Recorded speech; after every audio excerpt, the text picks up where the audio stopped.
오늘은 어제 판결 난 논란이 되고 있는 두 가지 소식을 가져왔습니다. 두 사건의 판결을 비교해 보시고 난 후 여러분의 의견은 어떨지 무척 궁금합니다. 댓글 남겨주시면 감사하겠습니다.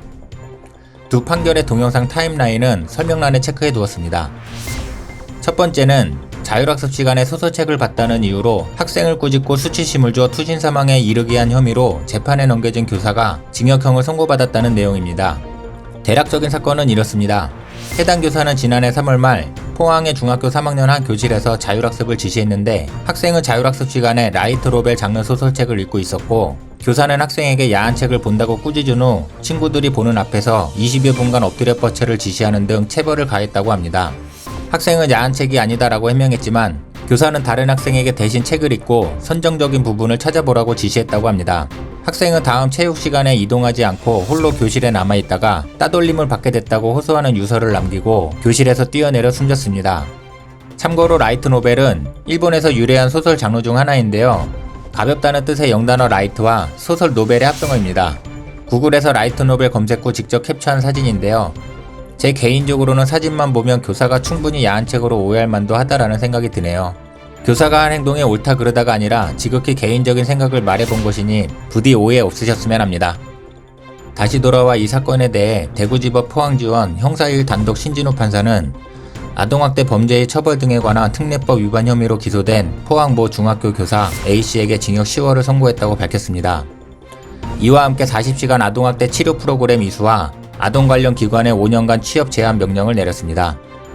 심판사는 비군이 본 소설책은 중고교생이 많이 보는 책이었지만 이를 확인하지 않고 마치 선정적 내용이 포함되어 있는 금지된 책자로 단정, 친구들이 보는 앞에서 체벌한 것은 수치심을 느끼게 만들었다는 이유가 충분하고 이는 아동의 정신건강 및 발달에 해를 끼치는 정서적 학대 행위에 해당한다고 밝혔습니다. 또한 교사가 정서적 학대 행위를 해 학생이 투신해 사망에 이른 사건으로 죄질이 무겁고 유족이 엄벌을 탄원하는 점을 고려해 실형 선고가 불가피하다며 사실관계를 인정하는 점과 형사처벌 전력이 없는 점을 고려했다고 양형 이유를 설명했습니다. 이 판결을 두고 라이트 노벨이 단순하게 중학생이 볼 정도의 야한 책이냐 아니냐부터 교사의 학대냐 아니냐까지 의견이 분분한데요. 아이의 나약함이 문제라는 댓글이 달리자 한 교직원은 단순히 나약함으로 보기는 어려운 문제라고 반박 의견을 내기도 했습니다.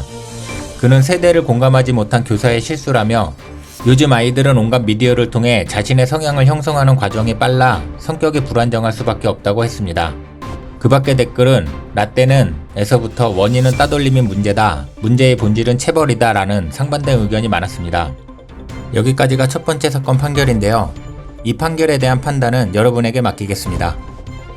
다음으로는 제 상식선에선 절대 이해할 수 없는 판결을 가져왔습니다. 술에 만취한 상태로 도심에서 중앙선을 넘어 역주행을 하다가 사고를 낸 30대 외제차 운전자가 항소심에서도 집행유예를 판결받았습니다. 사건은 이렇습니다. A씨는 지난 2018년 5월 19일 새벽 5시쯤 술에 취한 상태에서 전남 목표시 평화광장 방면에서 남항리 방면으로 역주행 운전을 하다가 사고를 내 화물차 운전자 B씨에게 약 5주간의 치료를 요하는 상해를 입힌 혐의로 기소됐습니다. A씨는 당시 혈중 알코올 농도 0.126%의 상태에서 자신의 외제차를 운전하는 중 중앙선을 넘어 역주행 운전을 한 것으로 조사됐는데요. 광주지법 제1형사부 박현 부장판사는 특가법상 위험운전 치상 등의 혐의로 기소된 A씨에 대한 항소심에서 검사의 항소를 기각했다고 26일 밝혔습니다. A씨는 1심에서 징역 10개월에 집행유예 2년을 판결받았으며 40시간의 준법운전 강의 수강 명령 또한 받았습니다. 2심 재판부는 A씨가 술에 만취한 상태에서 차량을 운전하다가 중앙선을 침범해 역주행함에 따라 마주오던 피해자의 차량과 정면 충돌했다며 A씨의 행위가 극히 위험하고 그로 인해 피해자가 중환상태를 입었다고 밝히며 A씨가 피해자로부터 용서를 받지 못했지만 이번 재판에 이르러 피해자를 위해 형사위로금 1,000만 원을 공탁한 점, 반성하고 있는 점 등을 종합해볼 때 1심의 형이 너무 가벼워 부당하다고 인정되지 않는다고 설명했습니다. 이 판결에서 개인적으로 가장 이해가 안 가는 부분은 피해자로부터 용서를 받지 못했지만 피해자를 위해 형사위로금 1,000만 원을 공탁한 점, 반성하고 있는 점이라는 부분입니다.